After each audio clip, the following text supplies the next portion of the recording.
Oi gente, tudo bem? Eu sou a Dani e você tá mais um vídeo aqui no Book Galaxy. Tava morrendo de saudade de gravar vídeo pra vocês. Acho que quem acompanha aqui percebeu que eu não estive tão ativa nas últimas semanas. Faz tempo que eu postei o último vídeo. Mas é porque eu peguei uma gripe horrorosa. Eu fiquei 2 semanas praticamente sem voz. Minha voz ainda não tá 100%. Espero que não seja tão ruim assim pra gravar o vídeo. Mas eu fiquei sem voz, não dava realmente pra gravar. Então eu peço desculpas aí por essa janela entre o último vídeo e este. Mas vamos falar de coisa boa. Julho acabou. Tive muitas leituras legais. É sobre isso que eu vou falar hoje. Sobre quais foram as minhas leituras do mês de julho. Então, vamos lá!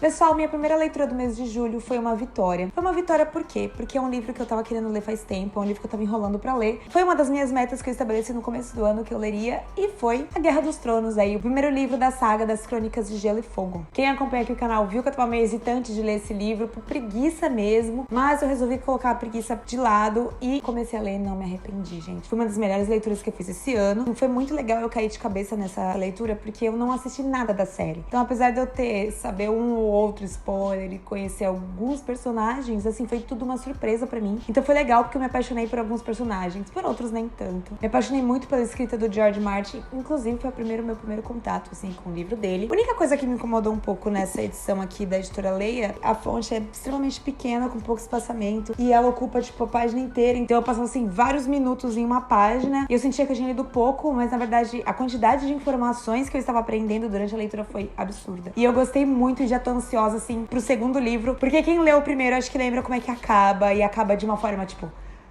Eu preciso do próximo na minha mesa até meio-dia. Esse livro pra mim foi 5 de 5 estrelas, gostei de tudo nele do início ao fim. Depois de ter lido A Guerra dos Tronos, eu busquei uma leitura um pouco mais suave, um pouco mais rapidinha. E eu li Confissões de uma Terapeuta, da Renata Lustosa. Eu sigo a Rê no Instagram já faz um tempo. Ela é uma ilustradora e ela é muito talentosa. Quando eu vi que ela lançou um livro, né, um chick lit brasileiro, eu fiquei super interessada porque chick lit é um gênero que eu gosto bastante, ainda mais brasileiro. Eu acho que, assim, tudo a ver. E a Rê, ela teve todo um capricho no envio dos livros físicos e também estava disponível no Kindle Unlimited. Então eu já, né, aproveitei aí e li no meu Kindle. E, pessoal, esse livro eu achei muito, muito fofo. Eu acho que o principal elemento que eu gostei foi a proximidade da protagonista, porque a gente tem idades aproximadas, então eu já criei todo esse primeiro contato. Ela mora em São Paulo e a gente tem até uns gostos alimentares parecidos, assim, quando ela vai no bar, ela gosta de frango frito e caipirinha de kiwi, e, tipo, eu adoro uma saqueirinha de kiwi, e quem não gosta de frango frito, né? Então já começou por aí a afinidade. O enredo é super gostoso, a Rê, ela escreve muito bem. É aquele livro pra você ler, pra espairecer, assim, depois de um dia cansado, dar umas risadas.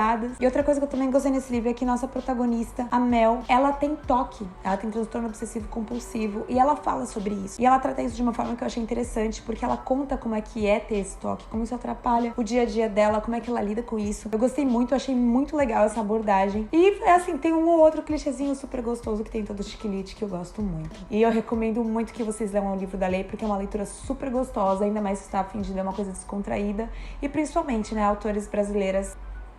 Eu dei uma nota 5 de 5 pra esse livro, porque eu gostei muito da escrita, eu gostei muito do enredo. Eu achei que cumpre muito bem o seu papel. Eu acho que é um livro que representa muito bem o gênero. Aí depois, no chiquilite, eu parti para A Criança do Fogo, do S.K. Tremaine. Esse livro aqui foi enviado pela editora Record. Eu fiquei muito empolgada porque é um thriller psicológico e eu amo thrillers psicológicos. Um dos elementos que eu mais gostei desse livro, ele se passa em um cenário que eu achei muito diferente e até um pouco assustador, que é perto de umas minas antigas na Cornualha. O autor, ele descreve muito esses lugares onde os mineradores trabalhavam, perto das rochedos e do mar. Peraí que minha maquininha tá tocando.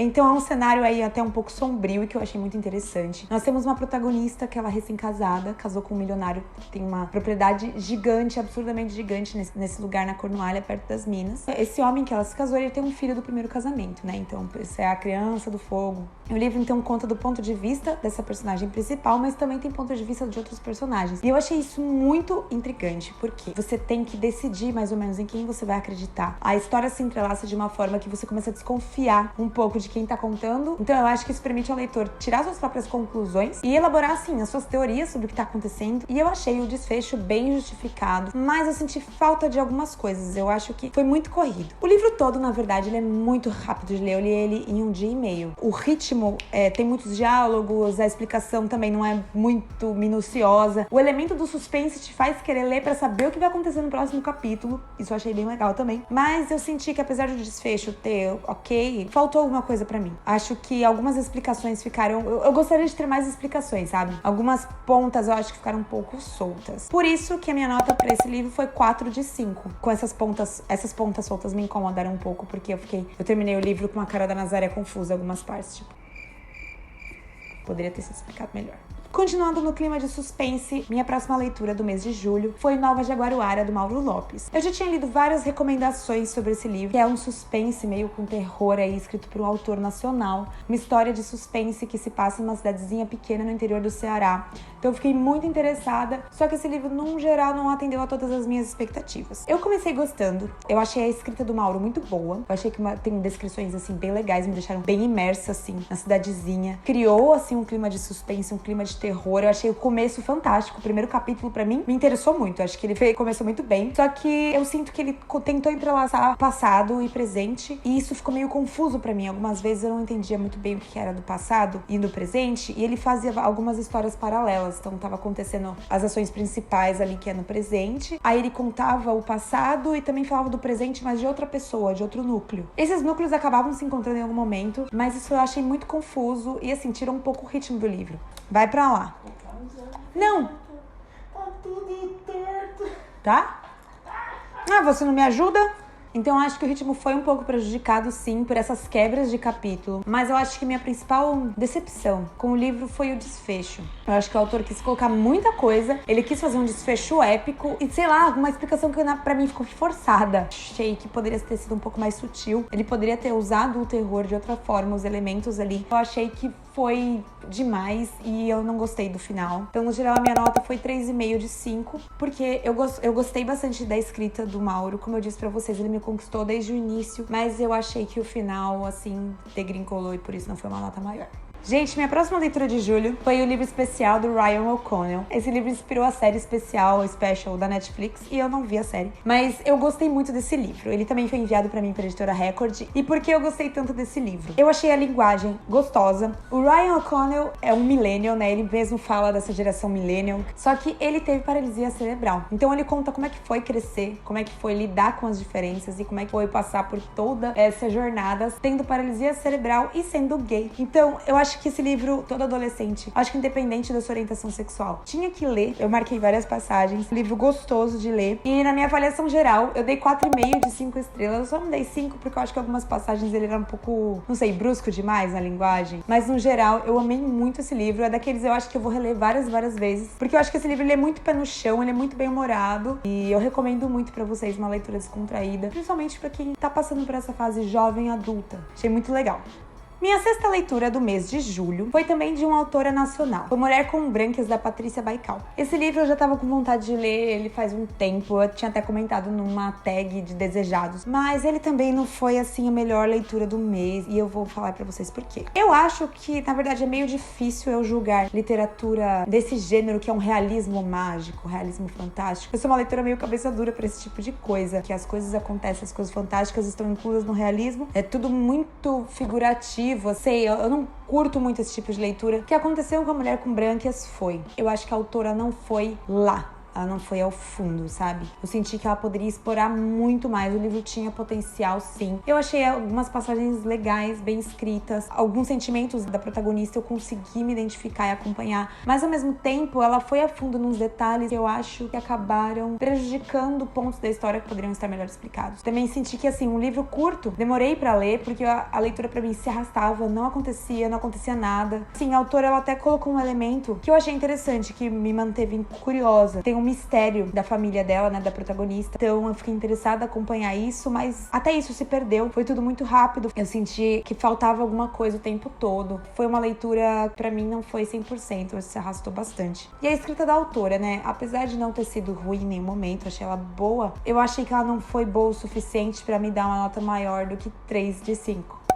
Eu acho que foi uma nota 3 aí de 5 estrelas. Não sei, talvez se ela tivesse explorado um pouco mais alguns elementos fantásticos, tipo ido all the way, sabe, na parte da fantasia, acho que poderia ter sido melhor, né? E essa é a minha opinião. Próximo livro, gente, foi uma das melhores descobertas de 2019 e é As Incríveis Aventuras de Cavalier in Clay. Esse livro foi emprestado pelo meu amigo Bruno Canato e foi uma das melhores coisas, assim, uma das melhores descobertas. O que é esse livro, gente? São dois primos, eles são judeus, eles vivem na década de 40. Um deles sai de Praga e vai para os Estados Unidos, onde ele fica com o primo dele. E os dois gostam muito de histórias em quadrinhos, eles começam a criar e desenham seu próprio quadrinho. E esse livro se passa na época de ouro dos quadrinhos, né? Que teve o boom dos quadrinhos, do Super-Homem, principalmente. Foi a década de 40, então era de ouro da indústria dos quadrinhos. E esse livro tem muitas informações sobre isso, tá? Ele é um livro grande, ele é um livro aí de quase 700 páginas e tem muitas informações legais, não só sobre a indústria dos quadrinhos, mas principalmente sobre o nazismo, sobre todo esse período histórico lá nos Estados Unidos e também no mundo todo. Fala muito também de Houdini, inclusive o personagem que eles criam é baseado nisso, um pouco no Houdini. É sensacional, é delicado, eu chorei em algumas passagens, tem uns personagens que eu me apeguei muito. É um livro assim, eu só tenho coisas boas a dizer dele, na verdade, e eu recomendo muito pra vocês, porque ele é um livro pesadíssimo de informações, riquíssimo de detalhes, é um tema muito legal, principalmente pra quem gosta de quadrinhos, se você é muito fã, se você se interessa muito por isso, gente, eu recomendo demais. Então vou nota 5 de 5 por tudo. Demorei um pouco pra ler, porque como eu disse, ele tem muitas informações, então às vezes alguns capítulos podem ser um pouco mais arrastados, porque são meio descritivos ou falam de contexto histórico, mas no geral, esse livro aqui foi 5 de 5, muito bom. E agora tem um bônus, porque esse livro aqui eu terminei no dia 1º de agosto, mas eu li ele mais em julho. Eu não sei se eu considero ele uma leitura de julho ou de agosto, mas como ele é muito bom, eu vou falar dele aqui. E eu tô falando de Vilão, da Victoria Schwab. Meu Deus, gente. Meu Deus.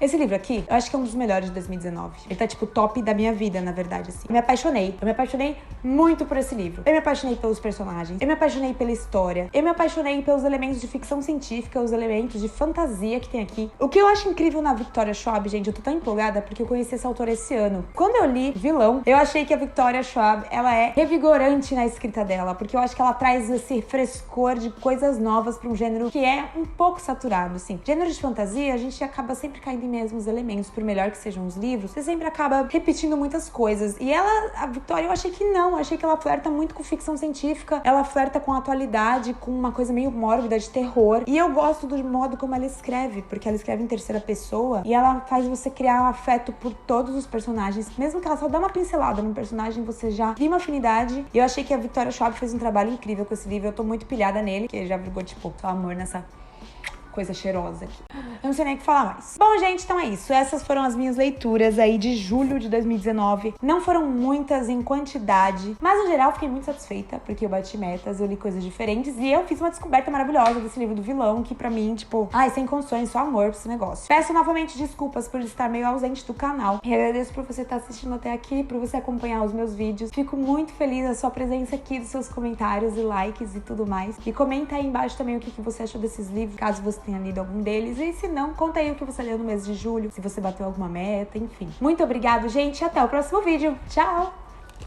Esses gummy bears aqui, ó. Mai Tai, Mojito e Pina Colada. É muito bom. São os melhores gummy bears que eu já comi, tipo, temáticos de drinks. Pena que tá acabando. Mas é muito bom.